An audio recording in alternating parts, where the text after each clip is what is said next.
الحمد لله ثم الصلاة والسلام على أشرف الأنبياء والمرسلين أفضل الصلوات الله وسلامه وبركاته عليه. أمسينا وأمسى الملك لله ولا حول ولا قوة إلا بالله. اللهم إنا نسألك خير ما في هذه الليل ونعوذ بك من شرها، ونسألك خير ما بعدها ونعوذ بك من شر ما بعدها. أما بعد، السلام عليكم ورحمة الله وبركاته. twebaza Allah tabaraka wa taala kyatuwadde obuwangazi, era nga tumusaba Allah tabaraka wa taala akkirize ibada zaffe, kusiiba, kusaala, duwa, tawuba, istighfar n'ebirala. Tukyagenda mu maaso n'ekitabo kyaffe empagi y'amateeka Umdatul Ahkam ekyomumanyi ayitibwa Abdul Ghani al-Maqdisi, nga kiriko akatemerero hadithi 445, era nga bw'ozikwata hifidhan n'ozitegeera fiqhi waazo, oba oseseetudde ekinene mu mateeka ga fiqhi mu irimu y'eddiini yaffe ey'obusiraamu. Era nga kitabo kino kyatungibwa nga omumanyi ono yatunulira nnyo ebintu ebyetolola mu bulamu bwaffe bye twetaaga ebisookerwako, n'abitutera mu kitabo kino. Era singa oba okisomye bulungi n'okitegeera basics ezisinga ez'eddiini oba ozirina, kubanga buli kintu kirina basics. Ne bwe guba mupiira gulina byosookerwako okumanya, kati ng'okugusiba, okusiba omupiira mu kisaawe kikulu, kubanga gwonna gukutukako gudduka, mpozi ng'ogenda kusumula koona oba penalty, ewasigadde wonna gukutuukako nga gudduka misinde. Oba tosobola kusiba oba onoosamba otya? Kati eyo besiki y'amaanyi nnyo.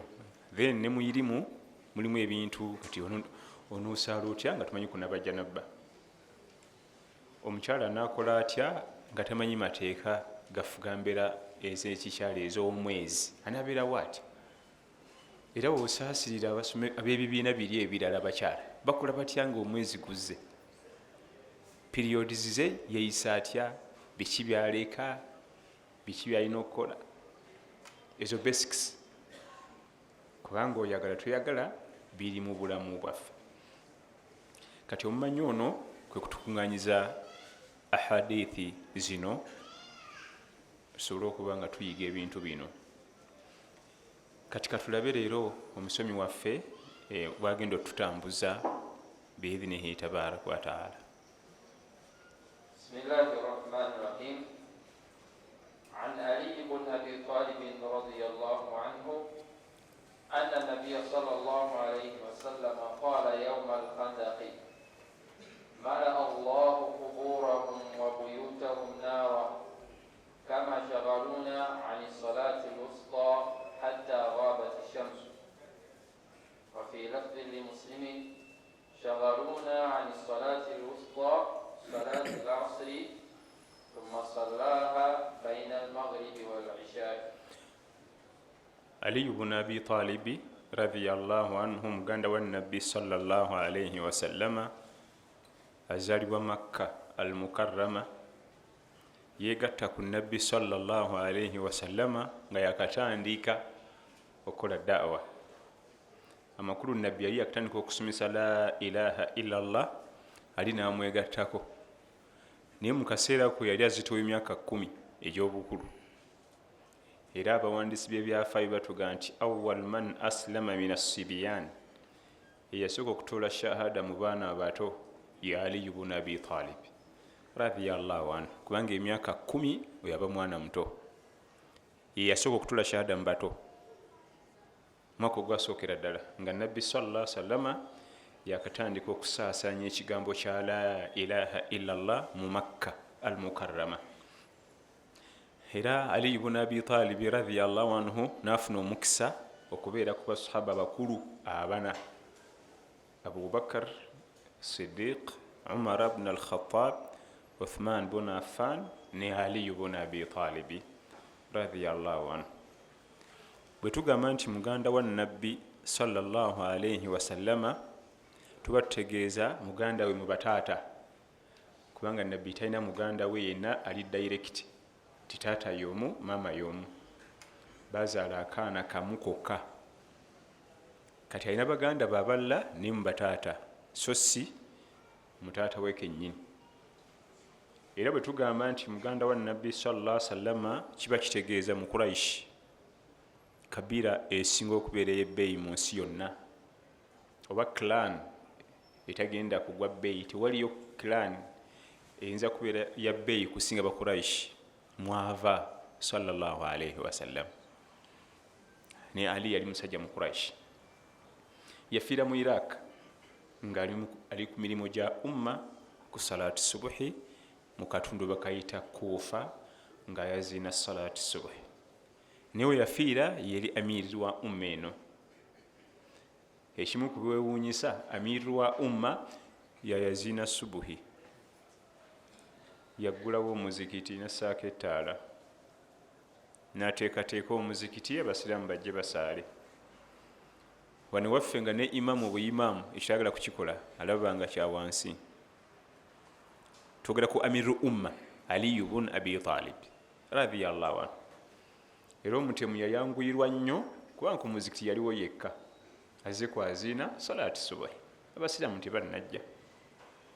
Omutemu kyamwanguyiza emirimu gye, era teyazzibwa Madiina, yaziikibwa mu ggwanga lya Iraq.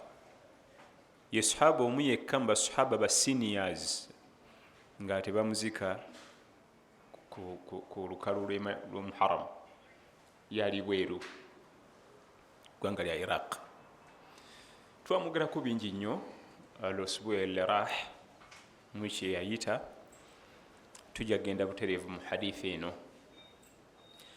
An Ali ibn Abi Talib radiyallahu anhu anna an-nabiyya sallallahu alayhi wa sallam qala mala Allahu quburahum wa buyutahum naran kama shaghaluna an as-salati al-wusta salatu al-'asr.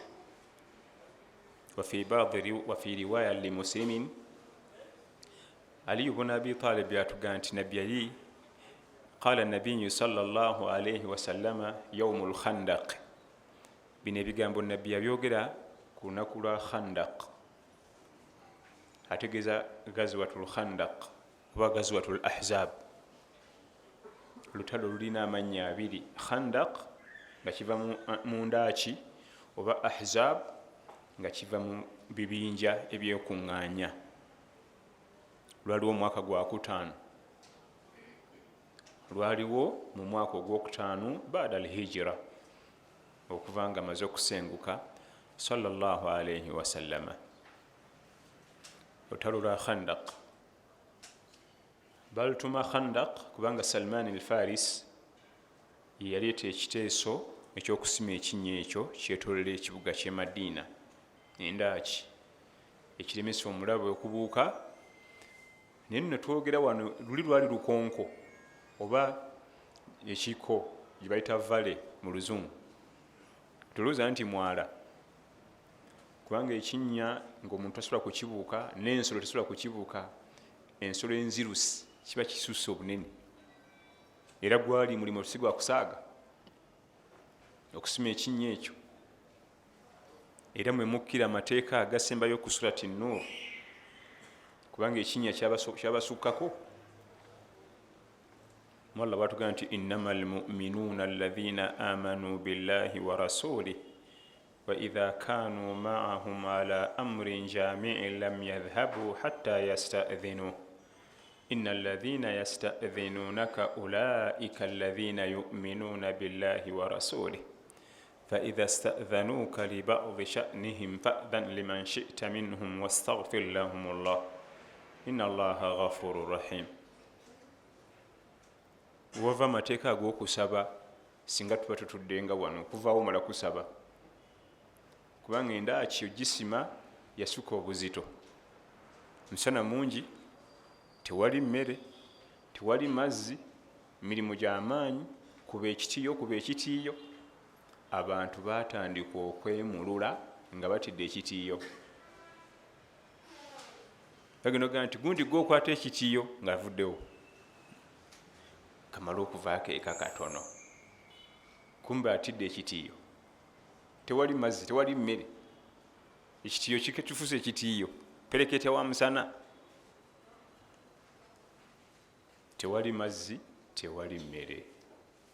Allah nassa etteeka mu Suratu Nur ng'eggwako abakkiriza abannamaddala, abakkiriza Allah n'omubaka sallallahu alayhi wasallam bwe baba nga bali naye ala amrin jamii, ng'ensonga ya umma nene, lam yadhhabu hatta yasta'dhinu, tebavaawo okujjako nga baze kusaba izini,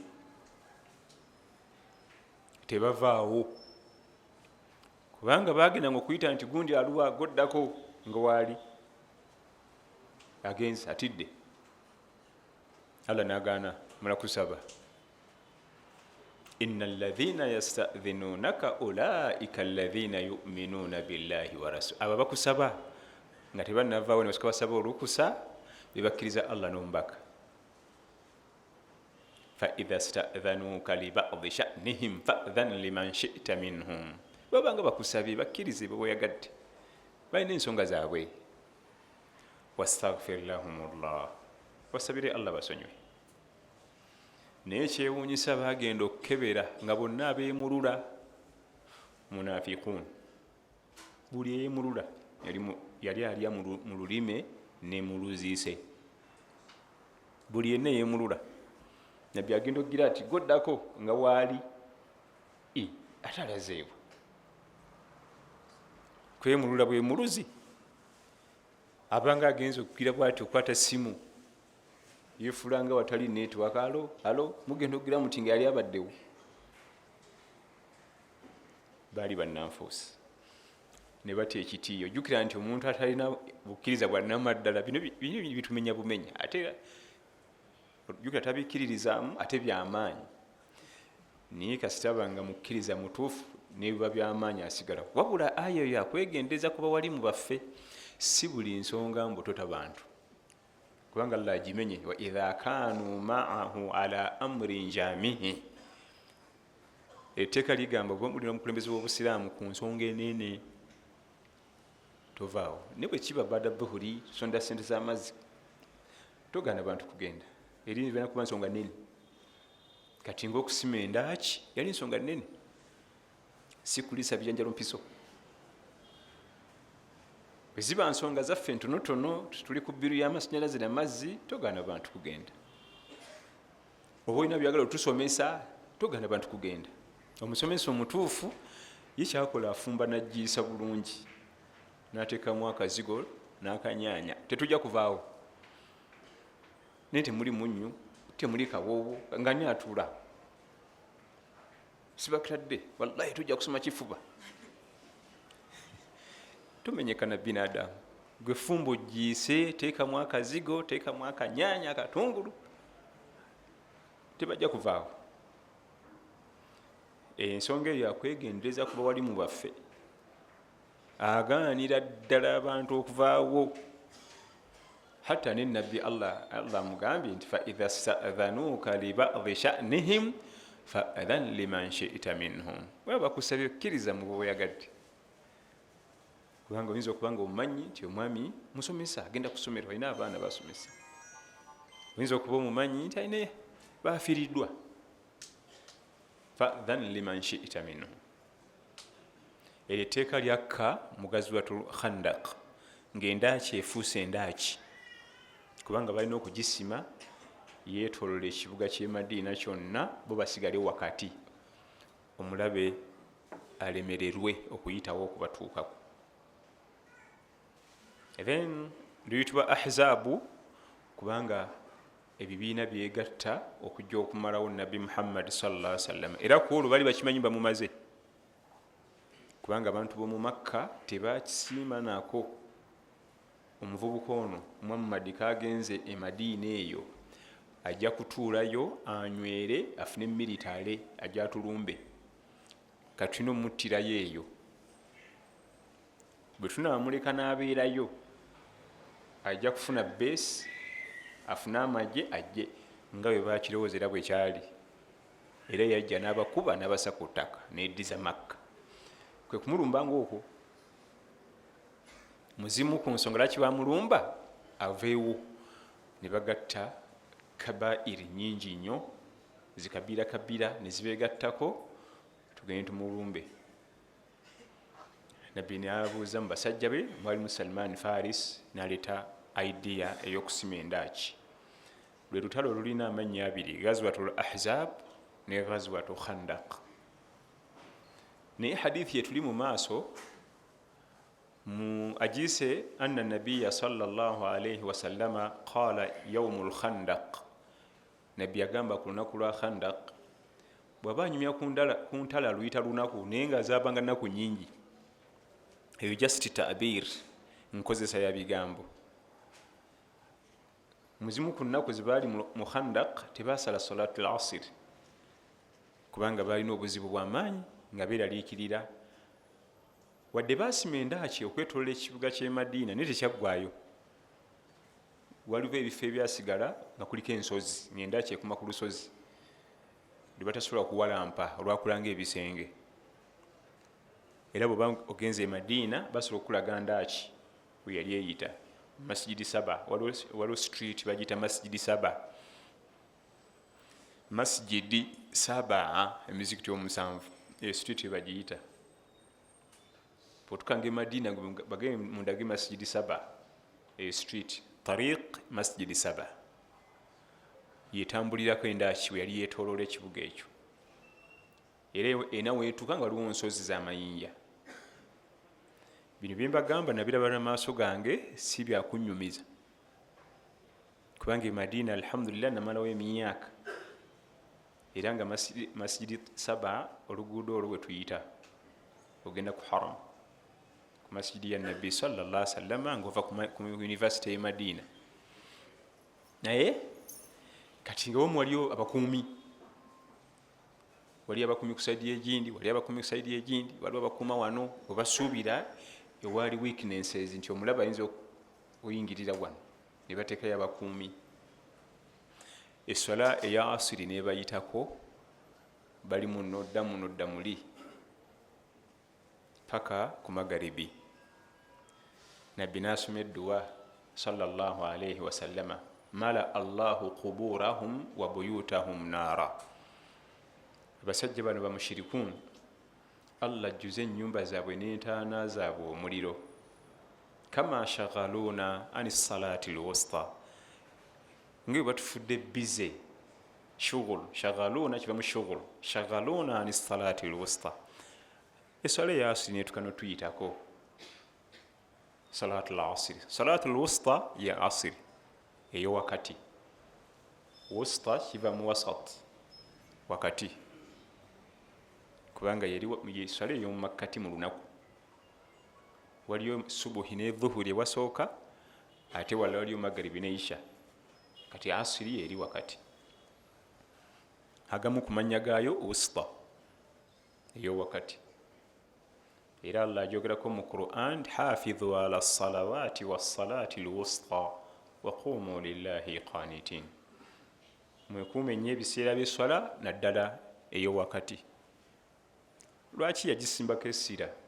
Tayagala egende ku magaribi, kubanga magaribi ezo sala za kiro, ate asiri yeswala esembayo mu swala ez'emisana, yeggalawo eswala ez'emisana. Kati wusta eswala eyo wakati. Naye kyewuunyisa bonna baali bize tebaasala asiri ne bagisaala wakati wa magaribi ne isha. Amakulu wakati w'obudde bwa magaribi ne isha. Hatta sallaha baina almaghribi wal isha. Wano nno abamanyi bagamba nti baabu qada'i salawati lilfaita. Eno hadithi bagiwa omulyango, baabu qada'i salawati lilfaita, omulyango ogutulaga bwotya bwe tuliwo esswala ezituyiseeko. osookayo mabega kubanga bwebatuka ku magaribi n'agamba Bilal n'ayaziina radiyallahu anhu bwemala okwazina magaribi ne bakima ne basooka aswiri bwe bagimala ne bakima ne balyoka basala magaribi kubanga tetubuukamu sala omulyango ogulaga butya bwe tuliwa essala ezituyiseeko naye teweerabira nti abantu bano bonna tekwaliko yali asadde asiri so nga ate oyinza okujja ku masigidi nga gweka ataasadde naye nga bano basadde ate nawe waliwo ennamula singa otuka ku masigidi ngaesswala ya Isha eyimiriddewo nga gwe tunnasaala magaribi ate awo osooka eriko naye singa otuka ku masigidi ngaewuli dakiika 10 tusaala Isha nga amaze n'okugyaziina nga tunnasaala magaribi sooka magaribi bwe tunagimala twegatte ku salatul Isha ejja mu maaso awo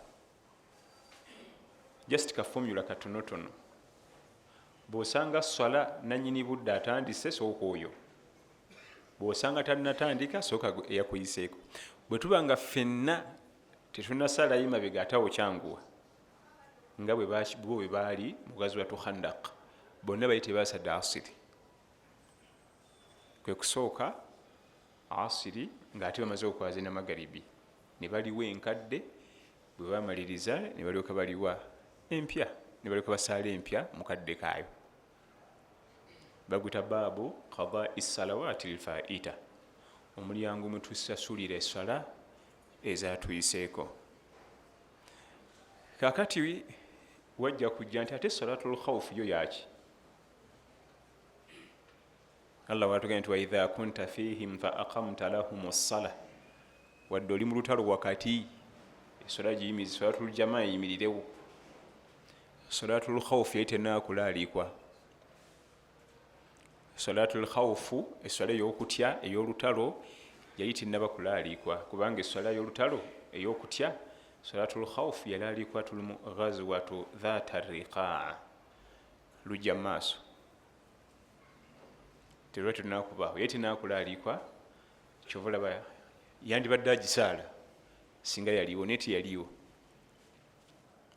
kubanga amateeka ga sharia gajjanga mpola tulaba ebbanga lyonna lyamala mu kibuga ekyemakka tiyasalako ku jjuma yali tenakulaalikwa ebbanga lyonna lyamala emakka tiyasalako ku jjuma tiyeyaziinako tiyasibako ku mwezi gwa Ramadan byali tebinakulaalikwa byajjanga kimu ku kimu damu hadith عن علي بن أبي طالب رضي الله عنه أن النبي صلى الله عليه وسلم قال يوم الخندق ملأ الله قبورهم وبيوتهم نارا ملأ الله قبورهم وبيوتهم نارا awaliwo edduwa kiraga nti okkirizibwa okusabira gwolabye omubi eri umma edduwa embi singa balina kyatukosezza nga nabbi sallallahu alaihi wasallama wano yasabira abalabe ba umma bamushirikun abagatta ku Allah abali bagala okusanyawo kalimatu la ilaha illa Allah n'abasabira ti Allah tabaraka wa taala ajjuze amayumba gaabwe amakulu mu bulamu buno obwensi ajjuzemu okubonaabona kubanga waliwo omuntu agamba nti obulamu bw'ennaku zino tuli ku muliro jamaa tutudde ku paasi naye aba atudde ku paasi eyo njogera ngereesa tembeera si nnungi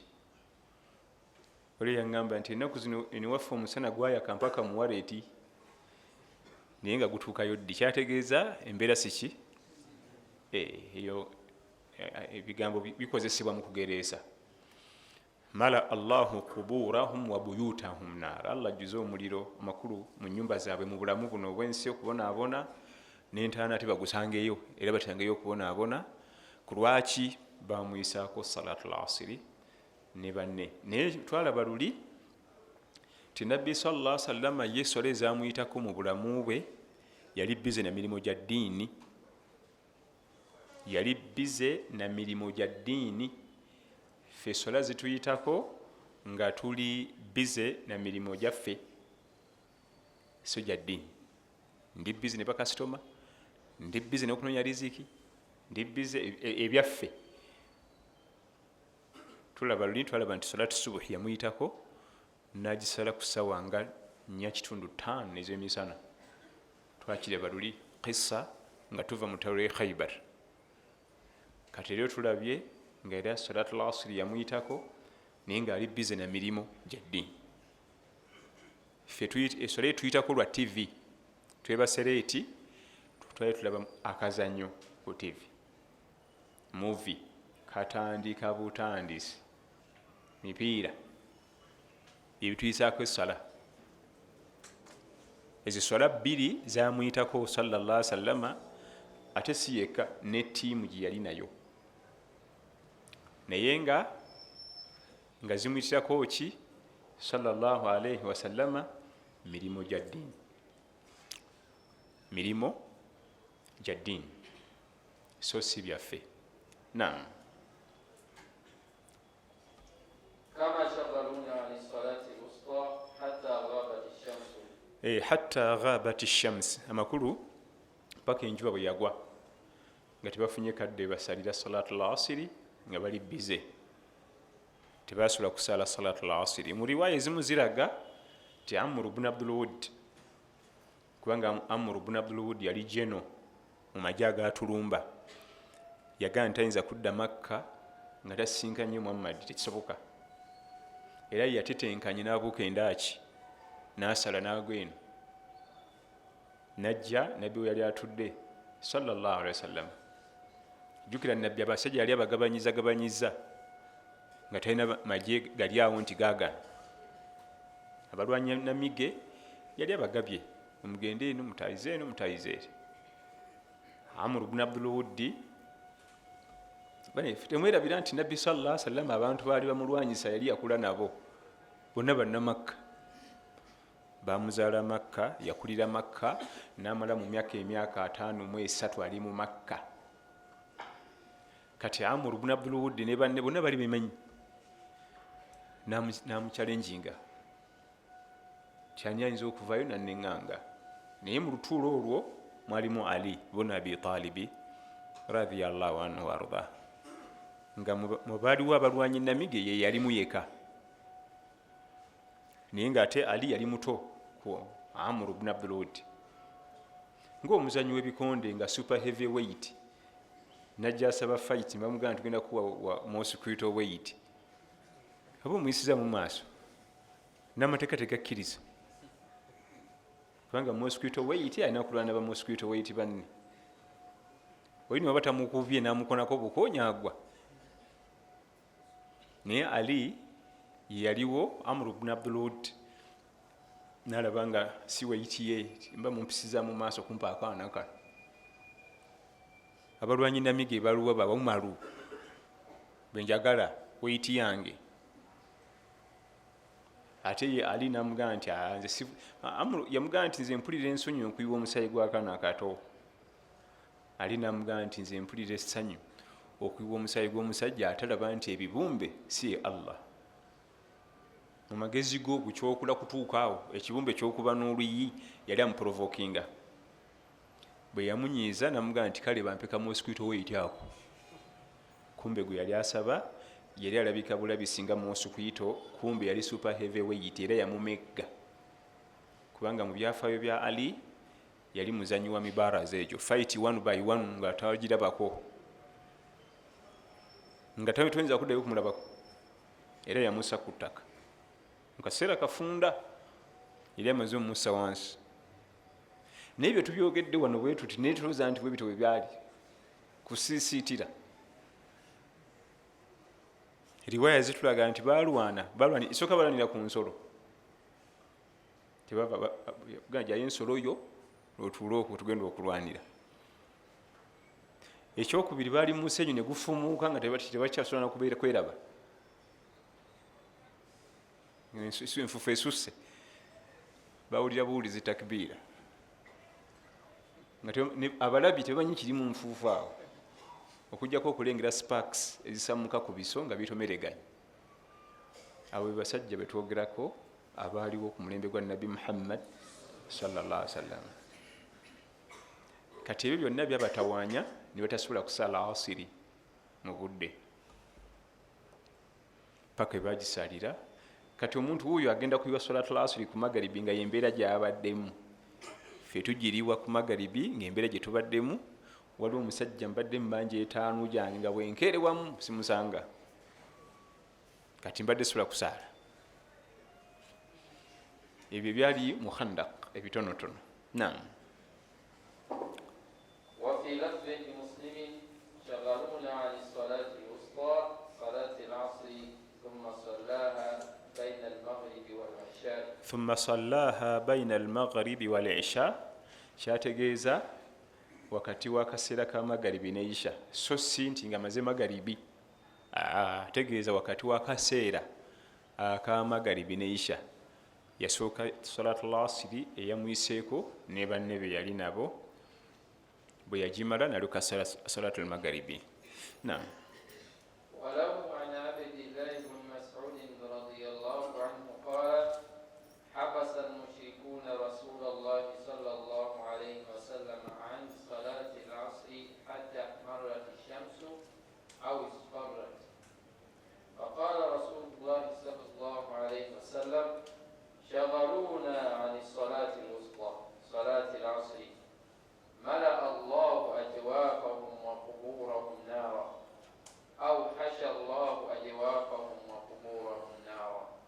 Eno hadithi emu neeri lwakuba eno evudde ate ku sahaba mulala eri eva ku Ali bun Abi Talib jeno radhiyallahu anhu, ate neva ku Abdullahi ibn Mas'ud radhiyallahu anhu nenga yemu. Habasa al-mushrikuuna rasulallah, bamushrikuun abagatta ku Allah n'ekintu ekirala baasiba nabbi ne bamulemesa ate ne waasaalira paka yagisaala hatta ahmarrat aw isfarrat shams, paka enjuba yamyuka oba yafuuka yero. Ategeezamu obudde bwa magaribi kubanga enjuba bweba emmambya nga enjuba bweba egolooba ebire bikyusakyusa langi, ebire bikyusakyusa waggulu awo wakyukakyuka kala. Ahmarrat wamyuka aw isfarrat oba wafuuka yero.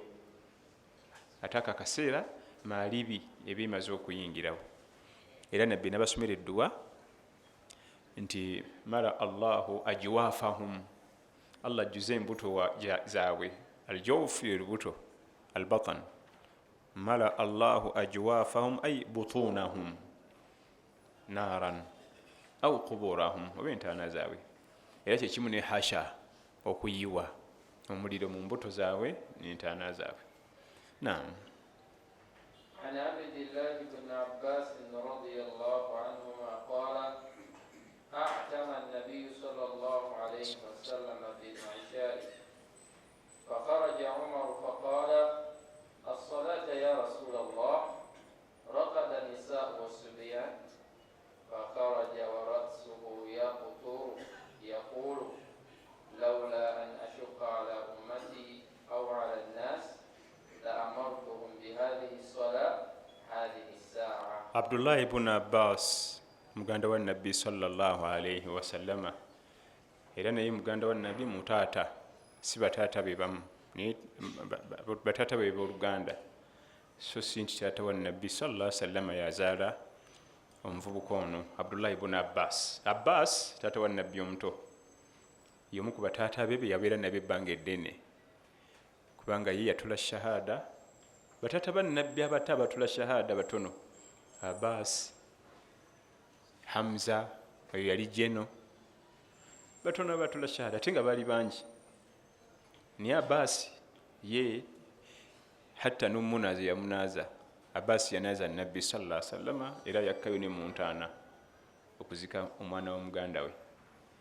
Amakulu yawangala kiwanvu. Abbas ye taata wa Nabbi mu bataata abato abawangala ennyo naye, era nga bali close, era nga bamukkiririzaamu, nga ssaayo n'omukono n'ogutemako manita kuwadde nabi Muhammad sallallahu alaihi wasallam.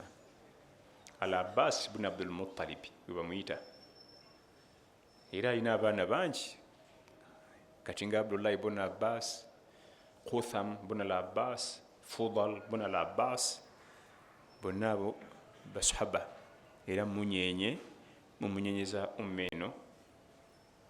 Kati gwe tulina wano ya Abdullah ibn Abbas, omu ku baana ba Abbasi, nga ye yali wa ilimu, tiyali mu byamaje. Tujja musaba mu kitabul hajj nga ate atugasa nnyo mu bya hijja. Abali bakoze ku hijja mwalaba emirimu egibeera mu hijja naye mikadde. Kubeera mu hijja n'osanga tuleera nga bagaba apple zokka, naye nga apple ennyogoga wakati mu pereketya wakasana mu ddungu, buli ayitawo bakuwa apple free of charge. N'ogwa ku tuleera endala bagaba piraawo wa nkoko free of charge. N'ogwa ku tuleera bagaba mazzi wakati mu ddungu. Egyo emirimu mikadde gyali gikolebwa nnyumba ya Nabi Muhammad sallallahu alaihi wasallam. Naye ono Abbas taata wa Nabbi yali ku mazzi, ye yali nga anywesa mazzi gwe gwali nga omulimu gwe, ye bamukwasa gwa kunywesa mazzi, baali bagigabana. Naye kineewuunyisa eyali yagigaba ye Abdul Muttalibi, kakensa wa shiriki, yali yagaba emirimu egyo. Ku lwaki? Anti Kaaba yaliwo edda era nga hijja ebeerawo buli mwaka, wadde baali bashiriku naye ng'ensi ekuŋŋaana buli mwaka mu mwezi gwa hijja ne bakola hijja mu mbeera yaabwe ya jahiliya period. Kati nga bagabana emirimu, wali abali ku byo security, wali abali ku byokulya, wali abali ku byokunywa. Ye nga Abbasi yafuna gwa kunywesa mazzi balamazi nga yali in charge. Era bwe yamala otula shahada neyegatta ku umma, era yasigala ku ogwo kunywesa mazzi, yasigala ku mulimu gwe. Nakati gikyaliyo, tebakwagala kuwadde 10 n'ekimu nga bakwasa boto y'amazzi oba ka tifini kalimu piraawo wa nkoko oba wa mbuzi oba wa ngamiya. Naye bwe bawa ngamiya bakugamba nti tosaala nga tofunye bubuzu, kubanga emmere mulimu ennyama ya ngamiya, bakakugambirawo tosaala nga tofunye obuzu kubanga emmere eno ennyama yayo ya ngamiya. Emirimu egyo gyagisanga mu hijja gibaamu, era nga bo bali bagifunamu empeera ezitagambika. Kaakati Abdullah ibn Abbas atuyigiriza nti atama nabiyu sallallahu alaihi wasallama salatu al-isha. Nga sina kugenda ebyokuyiga mu hadith eri gye tuvaako emabega, singa esswala ekuyitako n'otuuka okuliwa osookayo emabega. Ekyokuyiga kyekibadde ekikulu ennyo mu hadith eri. Singa esswala ekuyitako n'otuuka okuliwa esswala ezo osooka yawa yemabega n'olyoka oddako eyo mu maaso. Ekyo ekyokuyiga ekiri omwo. Baabu qadaa'i salawaati lfaita. Kale wano tulaze mwena hadith ate mulimu kyakuyiga kirala. Nabbi sallallahu alaihi wasallam atama nabbi sallallahu alaihi yakereya salatu al-isha. Abantu batenga okusumagira mu muzikiti bamulinze ye imam. Umar ibn al-Khattab radhiyallahu anhu yalaba kigenze wala nayimuka nagenda ku luggi lw'omukulu. As-sala ya Rasulallah, raqada an-nisa was-sibyan. Ya Rasulallah, swala abashala bebase n'abaana. Fakharaja Rasulullah sallallahu alayhi wa sallama wa ra'asuhu yaqtur. Nabbi n'afulumayo mu nnyumba ye nga n'omutwe gwe gutonnya, amazzi avafuna wuzu. N'afumya ebigambo bino sallallahu alayhi wa sallama, lawla an ashuqa ala ummati la amartuhum bihadhihi sala hadhihi saa. Mba kubanga sitidde kalubiriza bantu ba kibiina kyange, nandibalagidde okusaala esswala ya Aisha mu budde obulireeti. Ekyokuyiga ekiri mu hadithi, esswala ya Aisha esobola okukeerezebwa singa mubanga munaasalira jjama, esobola okukeerezebwa kubanga wano Nabbi yagikeereya sallallahu alaihi wasallam. Era ebyokuyiga ebiri mu hadith, imaamu bw'aba waali temusaala mumulinde, bali bakimanyi nabbi mwali munju sallallahu alaihi wasallam nga balina omulinda, mumulinde. Umaru yamugamba nti raqada nisa wasubyan, abakyala n'abaana beebase. Abakyala siga nti baali ku muzikiti, abakyala n'abaana abali eka betwalise abalinze babba baabwe bataata baabwe bagenda kwebaka, taata n'atuuka ewaka nga omukyala yeebase n'abaana. Raqada nisa wasubyan, abakyala beebase n'abaana. Ebiseera ebyo omwami bwe yaddanga ewaka ng'alina okulaba ku baana be n'omukyala. So si bino ebyaffe osanga beebase oleeka beebase, kubanga olina TV ekusanyusa ne WhatsApp. Bo tebalina ebyo.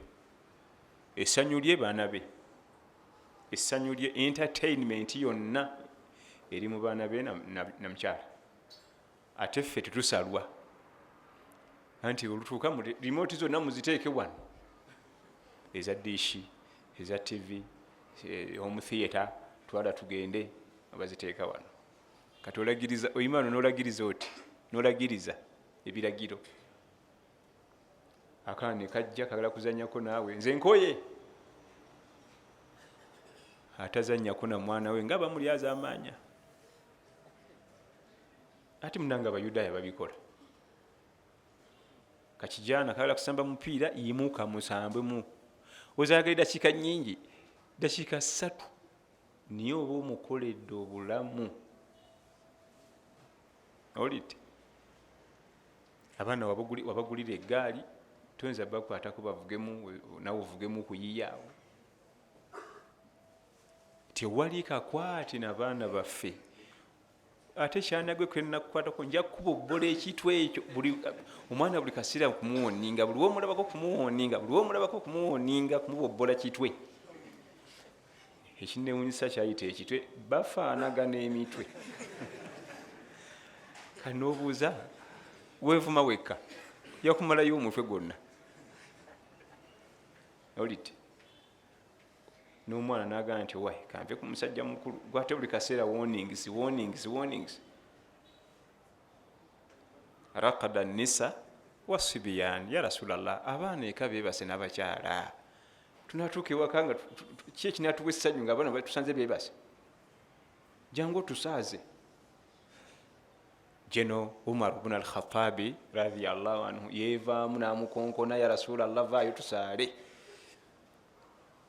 Olunaku tugenda kuggwako nga situfunye kusanyulya abaana baffe. Neffe omusajja amala ne wiiki nga talabye ku baana be, aleka beebase, asanga beebase ng'ali nomo, nga talina nakyasalwa. Omusaayi gwo bw'amala okukula ne bamusuulawo, ate natandika obbakolimira. Abaana bali mu Kampala eyo, tebalijja nakundabako. Gwe obatendeke okuba nga tewali kakwate wakati wo nabo. Gwe kennyini waba traininga, tewali kakwate wakati wo nabo, kati bakwagaza ki? Naye eyamanyiza abaana be nga waliwo kakwate wakati we nabo, ne bw'oserera buseerezi n'otagwa, bonna enkya ku makya bakeera awo, balisa bakiwulira. Obadde okimanyi nti muzeeyi yadde agudde, bakeera ku makya. Toli bulungi, eggumba teryekaase, omugongo tegwekanze. Naye bagamba n'obbaga nti ali ku ndiri, bamutadde ku kitanda, ndi busy, simanyi oba manager anampa leave off. Kyetagasa kulaba manager oba mpa off, kwandabe wiiki ejja eri. Ebyo byebabeeramu buba tebabayigiriza. Tewali kakwate wakati wo nabo, waliwo olukonko, saabakonko, tebalina balubuuka kutuukako. Umar ibn al-Khattab yalumirirwa abaana b'abantu bana batudde mu muzikiti n'abakyala. Raqada nisa wasibyan, abakyala betwaliseeka n'abaana otulo tugenda kubatwala. N'omukyala we yennyini wadde kale yajja kuzuukuka okuggulira, omukyala bw'aba musanze yeebase tatunulikako. Kakati oba musanyuseemu kyolwo. Aba yeekozeeko omusange ng'alabika bulungi, kubanga omuntu yenna omukulu bwe yeebaka anyiiga, byute yonna egenda, tafaanagana nga badde atunula. ate nga omwami ono kyamwassa munno ono amulabikire bulungi, niwe tunamusanga naye amaze okwebaka, embeera tejja kuba nnungi. Abamu balina embeera zaabwe nga beebase, balansi ava mu kamwa nakkirira, ate bonookonkona tajja kusooka kunaaba ajoka akuggulire. Olita abamu oluusi mu nnyindo muvaamu senyiga nakkirira ate naakala, kubanga baba tannakala abakaleko, naye bwakala bwati ate gusukka.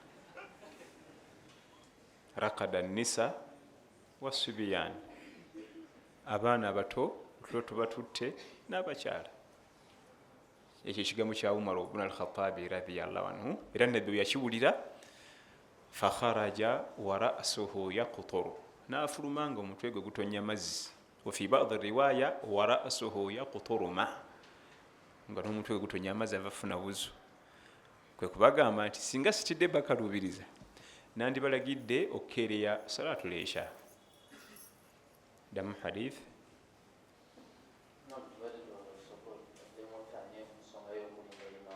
ensonga y'okulinda imaamu omulonde ku masjid ng'ate waali tukimanyi waali alindibwa. Hatta basahaba baalindanga nabbi sallallahu alaihi wasallama ne basumagira, hatta mu riwaya ezimu nga bafuluuta, ng'owulira omuzikiti bwe guwuluguma naye nga kufuluuta, balinda nabbi ajja basaaza. Kyabulabe nnyo omuzikiti okuli imaamu omulonde, okujjako nga tukimanyi taliiwo, wadde naibu imaamu waali, naye nga imaamu tukimanyi nti waali tumulinda wakati w'eddakiika 5 ku 7, so si nti 15 anti isha ya 15 mukime ffe situmulaba, mugumiikirizangako. Okulinda imaamu nsonga nkulu nnyo. Bonna abaalinga batudde mu masjidi baalinga bahafizu. Abubakari atudde wali, Umaru wali, Usmani, Ali, naye nga balinda ani? Imaamu. Ffenna tuba tumanyi osoma Qur'an, ffenna. Hatta ba imaamu asoma Qur'an nga tetereera yoyo waffe, so si mwe bahafizu abazze juzi mumala musikayo. Nedda, oyo ye imaamu waffe ffe gwe tulowooza atusaaziza emyaka, mumugenzi okujja nga tukwatiridde emyaka 10, kati esaawa zino mulaba mbu tetulina imaamu bulijjo. Yoyo waffe tumulinde.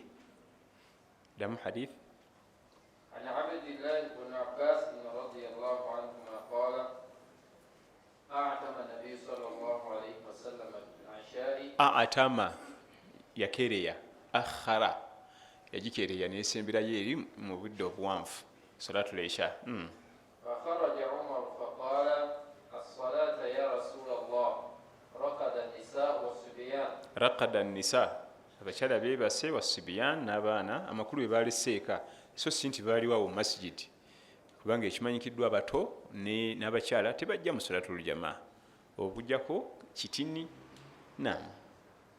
فخرج ورأسه يقطر يقول لولا أن أشق على أمتي أو على الناس لأمرتهم بهذه الصلاة هذه الساعة. nandibadde mbalagira esswala eno ya Aisha obudde buno. Amakulu esswala zirimu emiteeko ebiri, mulimu wajibu mudayyaq ne wajibun muwassa. Esswala eziri wajibu nga magaribi ne subuhi mudayyaq, zirina obudde bufunda. Mudayyaq salatul magaribi ne salatu subuhi, obudde wazo bufunda zo.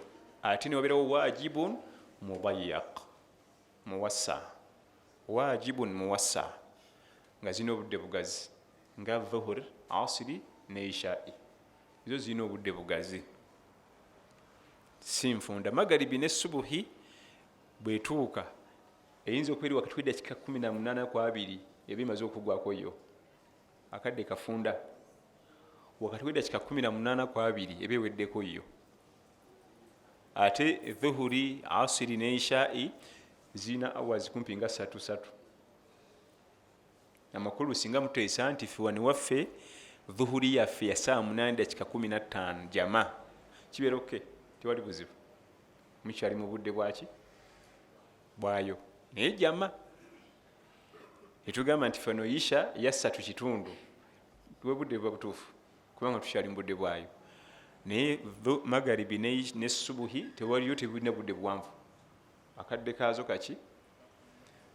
abamanyi kibatugamba nti wajibun mudayaq ne wajibun muwassa. damu hadith labe atama nabi صلى الله عليه وسلم بالعشاء فخرج عمر فقال الصلاة يا رسول الله رقد النساء والصبيان فخرج ورأسه يقطر يقول لولا أن أشق على أمتي أو على الناس لأمرتهم بهذه الصلاة هذه الساعة. عن عائشة رضي الله عنها عن النبي صلى الله عليه وسلم قال إذا أقيمت الصلاة وحضر العشاء فابدأوا بالعشاء. عائشة مولا وأبو بكر الصديق رضي الله عنه مولا وأبو بكر مشار والنبي صلى الله عليه وسلم يموسز مدينة omu ku bakyala ba nabbi 12 kuliko Aisha, y'omu ku bakyala ba batono ennyo be yawasa nga yasoose omuwasa, kubanga bakyala ba nabbi sallallahu alaihi wasallam kumpi 95% bali bava mu bufumbo bulala, bavanga mu bufumbo bulala nga babba baabwe bafudde oluusi mu ntalo ne nabbi sallallahu alaihi wasallam. Nabbi n'ayagala ababudamye bave mu bwannamwandu n'abaana baabwe bafune obulamu obulungi. Naye Aisha ye bbaawe yekka gwe yafumbirwa mu nsi muno, era bagenda bemasagga n'ebigambo nga babungeesa bye batamanyi. Nabbi sallallahu alaihi wasallam yali alina omuluvu mu byabakyala, sallallahu tukingiza endowooza efaanagana bwetu ya kiyudaaya nnyo, yaba munafiqun. Abalina omululu mu bakyala babeera mu buto, ate ye yali sympathizer nnyo, ekisanga alina kingi, alumirirwa. Hatta yawasaako ne ku mukyala kati nga Sauda, ng'ebisanja ebibye ennaku ezira zigabira Aisha, nga ye yagala kitiibwa mukama munene kimala. Ku lwaki? Nga retired. Sauda mukyala wa Nabbi weta Sauda radhiyallahu anha yali mukyala mukulu nga yawummula ekisaawe, takyasamba mupiira, naye nga ye just yagalaako akatiibwako nti oyo ani ayitawo first lady. Kimala ekyo. Ennaku z'okusula ewa Sauda, ye Sauda yamugamba nti kati gende w'omuwala oli omuto yakyameggana, nze kasita ensi yonna ekimanyi nti ndi mukaaki. Abaluvu tebabeera naabo, era abasajjasajja abaseegwa abakaba abasajja abakulu mu motoka osangamu bwana bwa university first year second year nga katudde mu mutto tekalabika nakulabika, omutto gukamize, era nga kali mu myaka gyakubeera kazzukuluke. Era abe basinga okutintinga emmoroka ebyo tinted glasses. Tekikubirizibwa muntu wavunaanyizibwa vuga tinti, si kyavunaanyizibwa. Tinti teyakuvugibwa balina, si bonna naye ebiseera ebisinga balina emizeezeze. Olite Nabbi sallallahu alaihi wasallam si bwatyo yali, teyera mu luvu, gwate yandibadde awasa bakyala ebyo ebya myaka egyo. Olite kati nga Ummu Salama radhiyallahu anha bamutanga Hindu binti Abi Umayya, baawe Abu Salama yafuna ebisago by'amaanyi nga tuli e Uhudi, ne bigaana okuwona, ne bajjanjaba omusajja ne bigaana, yali jeno paka lwe yafa.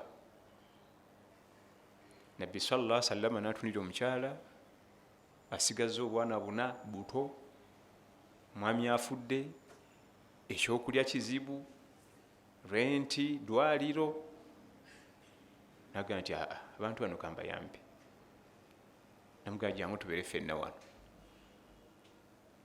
Kati omukyala n'afuna omukisa n'ayingira mu first family, n'abaana ne bayingira mu royal family, ne bafuuka baana ba Nabbi sallallahu alaihi wasallam, ne bafuna keya bafuna ekisulo bafuna ekyokulya.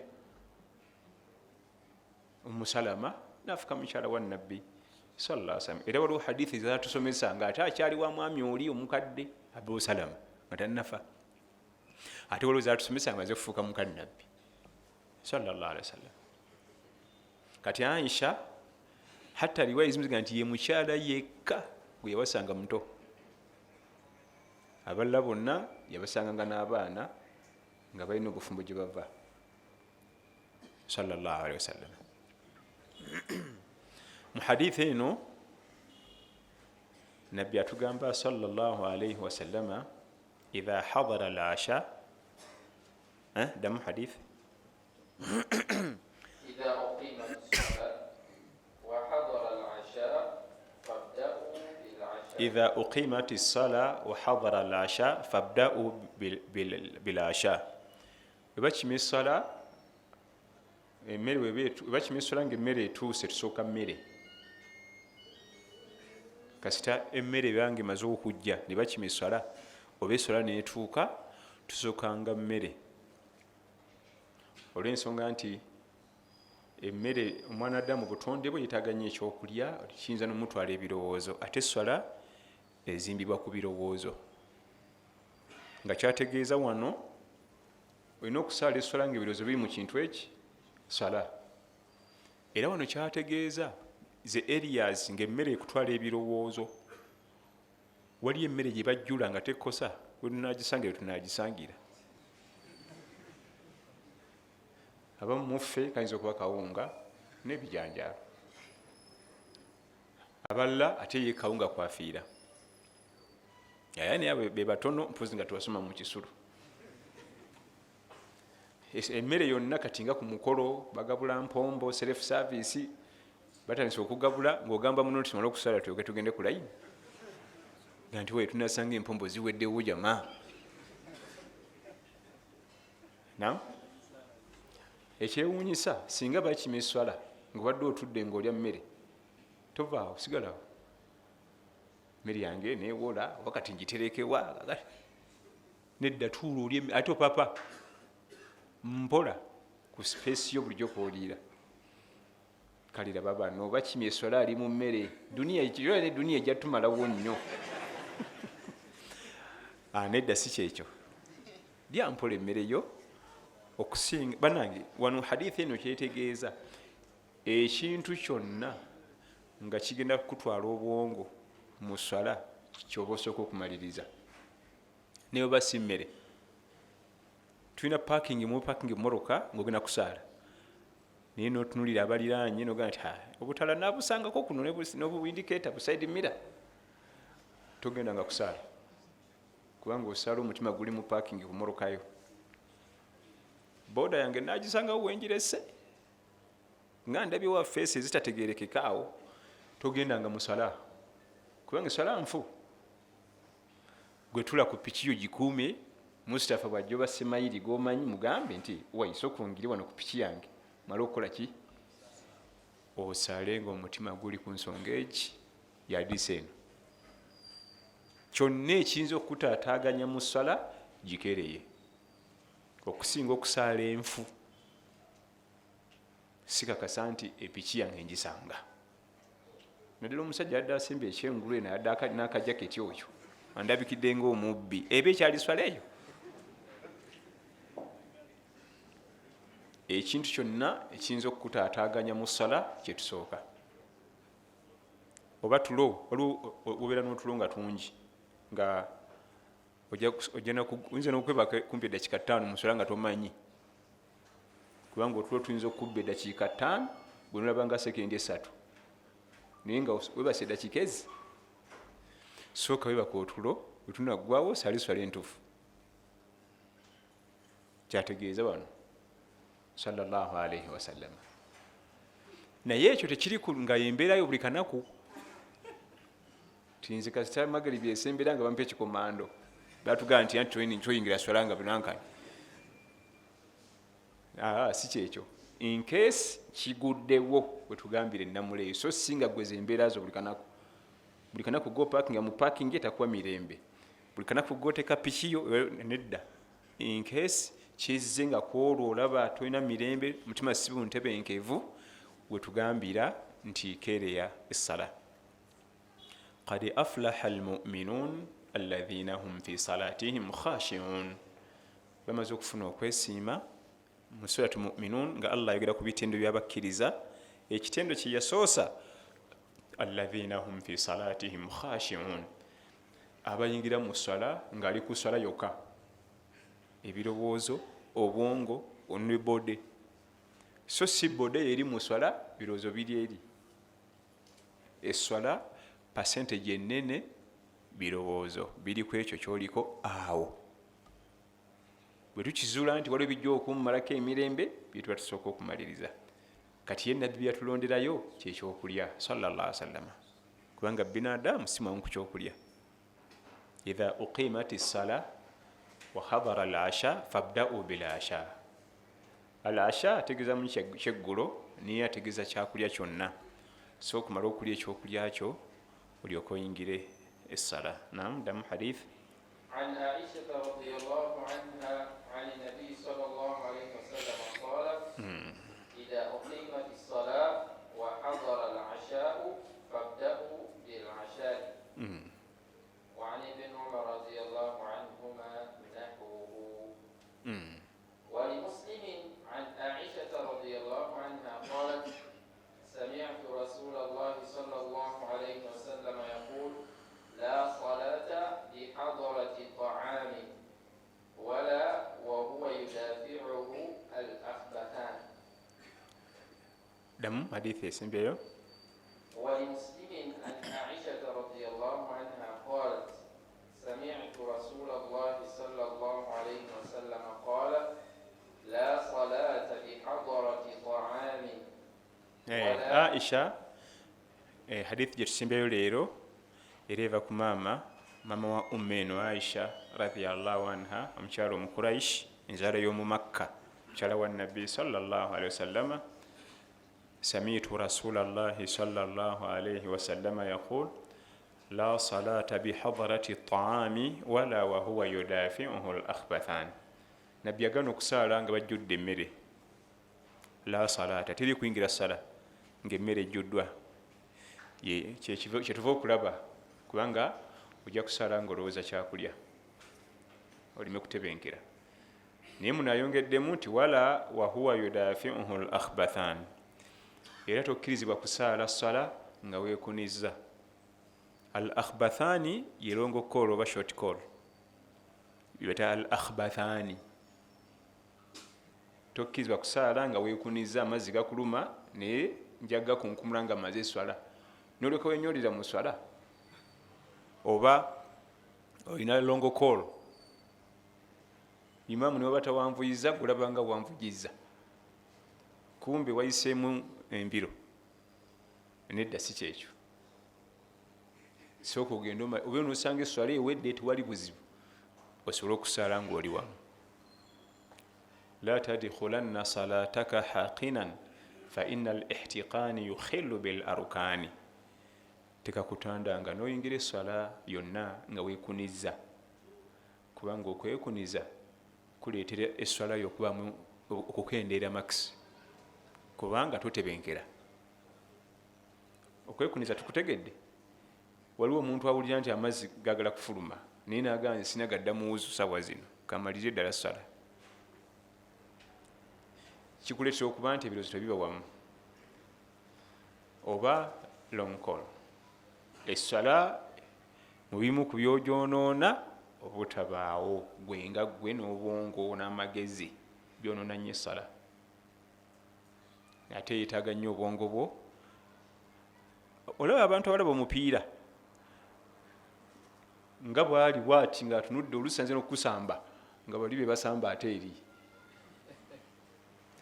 yeswala oteekeddwa okuba nga oli mu swala wenna, body, brain, obwongo, concentration awo. wala wahuwa yudafi'uhu al-akhbathani, toyingira swala nga weesibye weekunizza. oba osanga jjama ng'ewedde tewali buzibu okusinga okusaala enfu, onoosaala entuufu. sooka ogende ku call, long call oba short call, kyonosanga kyonosaala okusinga okusaala eswala enfu. Kati ago gonna amateeka getusomedde okusoma leero nga la salata bihadarati taamin wala wahuwa yudafiuhu al akhbathani. وبارك الله فيكم وجزاكم الله خير. الآن مع بعض الأسئلة والإجابة عنها. كتجنكم ببوزو إن شاء الله تعالى. السلام عليكم ورحمة الله وبركاته. عليكم السلام. إمام زي أبوزة أبشر النبي محمد صلى الله عليه وسلم صلى الله عليه وسلم أن يقول لكم سنة زوكما وهو يا بانجي ويفسر لي eyagabanga emisanje wa Aisha ye malayika tezamukoliniranga. yakolanga ku byokuwoowa nabbi sallallahu alaihi wasallam famire zaabwe gye yabajjanga, ate tewerabira nti ye yali yakkirizibwa n'okuba nga niwe batawooye atwala butwazi khalisatan laka min duni lmuminin, ekyali kye yawulidde ye nga singa omukyala ajja namugamba nti ya rasulallah nze ondabikira bulungi, ngaakwata bukwasi ku mukono ne bagenda eka. Ku lwaki njagala wano omuntu omu awanika omukono amugambe nti singa sisita wange nkimanya nti nabbi amuwooye ntabuuka gyali ti nabbi yatute sisita wange oba muwala wange, osala na busaazi nga webaza Allah kubanga oba owangudde eduniya n'akhira. Kati ate ffe sikkirizibwa. Kulwaki nyinza okuba ndi n'emize gye nkumanyiiko nga singa wazibu Musa tetumukubwa ye munafu bwa kino ayina bino ayina biri. Ye nabbi sallallahu alaihi wasallam yalinga teyetaganika yaki nti nedda musajja tumanyiko emize emibi oyo egiruwa okutwala obutwazi muwalawo oba sisitawo oyinza osaala omwaka mulamba nga webaza kiki Allah tabaraka wataala. Ekitali kuffe bano bakumanyiko ebirungi ate ffe tukumanyiko ebibi. Tuli fenna first lady Sauda ye mukyala wa nabbi owokubiri nga ojjeko Khadija ye number 1. Khadija bwe yamufaako yazzaako Sauda. Nabbi yaddako ko mu buwulu sallallahu alaihi wasallam, mukyala we Khadija kuba yafumba yekka. Khadija nga akyamulina teyawasa ku mukyala yenna wadde okwogereza. Khadija binti Khuwailid radhiyallahu anha yafumba bwogu emyaka gya 25 n'agissa wali nga tavuganyiziddwa, nga nabbi sallallahu alaihi wasallam teyegombye ku mukyala yenna, nga nabbi sallallahu alaihi wasallam tayombyeko naye wadde omubuuza nti bino sabi kugaana bino. Emyaka 20 bwe yamala okuva mu bulamu buno obwensi, nabbi nasooka ddayoko mu buwuulu.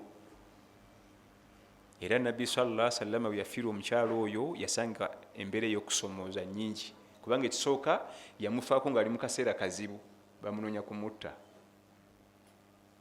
Kyobola era okuddamu okuwasa yamala kutuuka Madiina. Yesu amala kuyingira Madiina kubanga ngeno teriyo butuulo, dda muno dda muli, dda muno sulako wano sulako wali, nga bamunoonya kulaki. Kati Sauda gwe twogerako ye mukyala gwe yazzaako nga mukyala namba 2 mu kuwoowebwa sallallahu alaihi wasallam. Khadija binti Khuwailid yasinga okuwangala nabbi sallallahu alaihi wasallam ebbanga eddene, rubu qarn. Omuwarabu akita rubu qarn, kota ya century gy'emyaka 25. Kubanga qarn giba myaka 10. Era kyolaba teri amumanyi nga mukyalo oyo radhiyallahu anha, Khadija binti Khuwailid. Era yazaala abaana ba nabbi sallallahu alaihi wasallam bonna okujjako Bulayimu. Abaana ba nabbi 7, Khadija yazaalako 6.